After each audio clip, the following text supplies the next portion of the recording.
اسلام آباد daily Pakistan on line وزیر خزانہ محمد اورنگزیب کا کہنا ہے کہ زرعی انکم ٹیکس پر صوبائی وزراء خزانہ کا مشکور ہوں، فوج کو اپنے پورے سروس سٹرکچر میں تبدیلی کرنی پڑے گی۔ قائمہ کمیٹی برائے خزانہ کے اجلاس میں وزیر خزانہ محمد اورنگزیب اور دیگر سینئر حکام نے شرکت کی۔ وزیر خزانہ نے قائمہ کمیٹی کو ملک کی معاشی صورتحال پر بریفنگ دی۔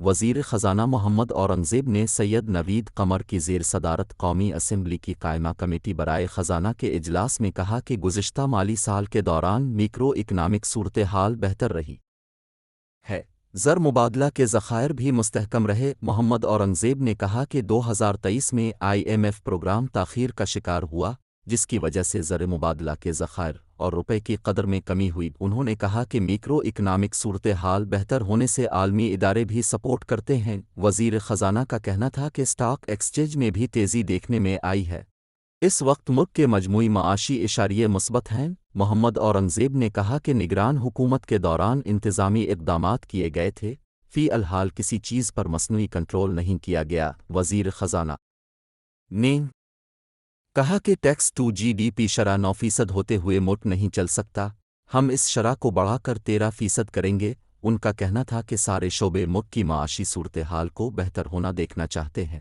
تاہم کوئی خود کو پہلے مشکل صورتحال میں ڈالنا نہیں چاہتا۔ انہوں نے بتایا کہ جون تک 52 ارب کے روپے کے ریفنڈز جاری کیے ہیں۔ وزیر خزانہ نے کہا کہ زرعی انکم ٹیکس پر صوبائی وزراء خزانہ کا مشکور ہوں، ہم نے سب کو فائلر بنانا ہے، ہم سب کو ٹیکس نیٹ میں لائیں گے۔ IMF اصل آمدن پر ٹیکس چاہتا ہے، جو درست ہے۔ وزیر خزانہ نے کہا کہ FBR پر عوام کا اعتماد بڑھایا جائے گا۔ کیا IMF اندازے سے ٹیکس کے بجائے اصل آمدن پر ٹیکس مانگ رہا ہے؟ ہم اس کو حاصل کرنے کی کوشش کر رہے ہیں۔ ان کا کہنا تھا کہ حکومت کے اخراجات میں قرض اور سود کی ادائیگی بڑا خرچہ ہے، ترقیاتی بجٹ کے لیے پبلک پرائیویٹ پارٹنرشپ کو فروغ دیا جائے گا۔ ہم پینشن پر ہر سال 1000 ارب روپے دے رہے ہیں، نئے ملازمین کو رضاکارانہ پینشن سکیم دی جائے گی۔